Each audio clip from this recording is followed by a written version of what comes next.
Greetings, this is Cal Cat the Cal Catster, and I have just been to Life, a science fiction horror film. It's been out for about a week. I finally got around to seeing it. Tomorrow I hope to, or the next day I hope to get to Ghost in the Shell, but for now, that Life. Yeah. Other people have already reviewed this movie substantially, so my review's not going to be that long. Yeah, it's set on the International Space Station. Sometime in the future, has an alien from Mars in it. Spoiler. Yeah, it's some critics on the internet were guessing that it was contemporary, but a little bit in the future. Some of it was thrown off a bit in that Jake Gyllenhaal's character, I think. He refers to having seen the Challenger disaster as a child in school. And if Jake Gyllenhaal is 40-something, that would make sense. If it was now. But the movie is clearly set roughly 20 years from now. Because at one point they say the ISS has been in orbit for 30 years. It hasn't. It's been in orbit since the Bush Jr. administration in pieces.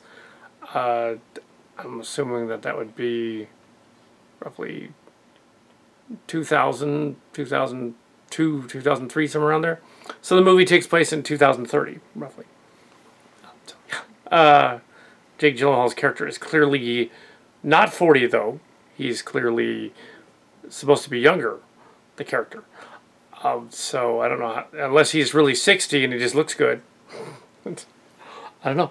Anyway, so it is 2017 now, so the station's been up for about 15 years, so 15 years from now. Yeah, so roughly.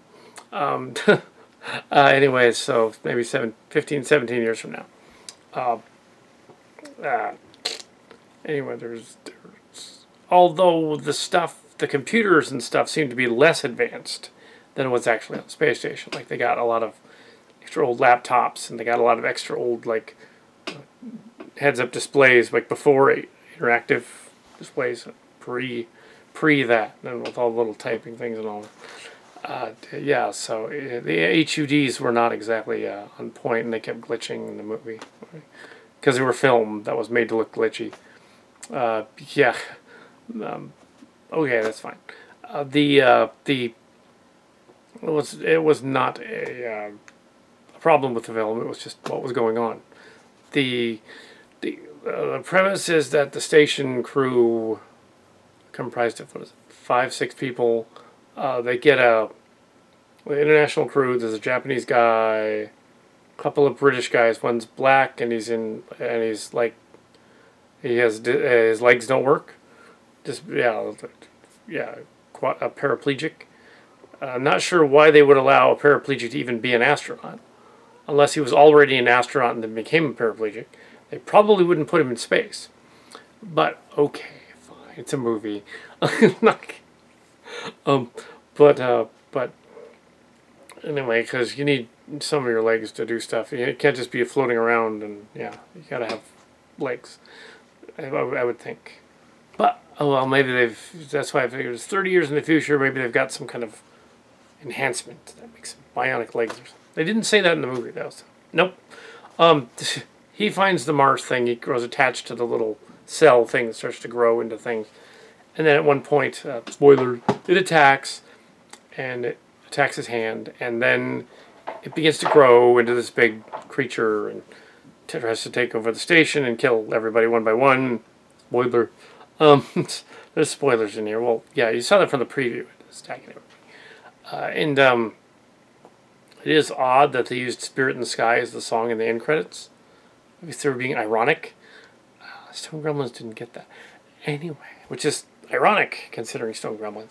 But, alright. So, yeah, it's okay movie. I would probably give it the same rating that many of them did. Said it's alright popcorn flick horror movie. It has a few jump scares. It has a few scenes that are genuinely twisted. few gross outs that are generally twisted. It's all right. It's fine. I would see it in theaters where it's big up on a screen and everything. Yeah. So,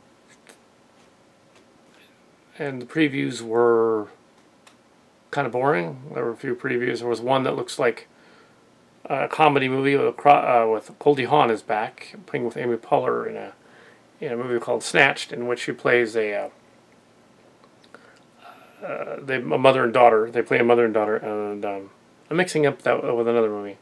And then there's this other movie where there's these people going on vacation.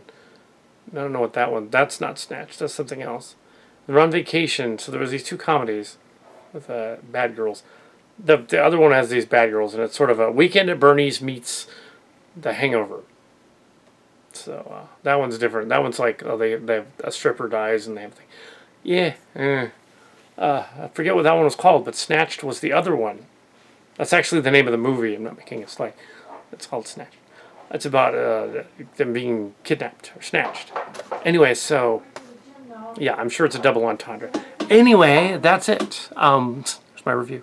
It was okay. You went to see it. It's 67%. 3 stars. Okay.